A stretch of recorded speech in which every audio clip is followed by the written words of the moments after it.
ஆதியாகமம் 33ஆம் ஆதியாகமம் 1ஆம் அதிகாரம். ஆதியிலே தேவன் வானத்தையும் பூமியையும் சிருஷ்டித்தார். பூமியானது ஒழுங்கின்மையும்.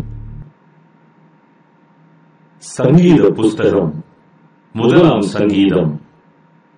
துன்மார்க்கருடைய ஆலோசனையில் நடவாமலும் பாவிகளுடைய வழியில் நில்லாமலும். அப்போஸ்தலனாகிய பவுல் கொரிந்தியருக்கு எழுதின 1ஆம் நிருபம் 1ஆம் அதிகாரம். தேவனுடைய சித்தத்தினாலே இயேசு கிறிஸ்துவின் அப்போஸ்தலனாகும்படி அழைக்கப்பட்டவனாகிய பவுலும் சகோதரனாகிய சொஸ்தனேயும். 22ஆம் அதிகாரம். பின்பு பளிங்கை போல் தெளிவான ஜீவ தண்ணீர் உள்ள சுத்தமான நதி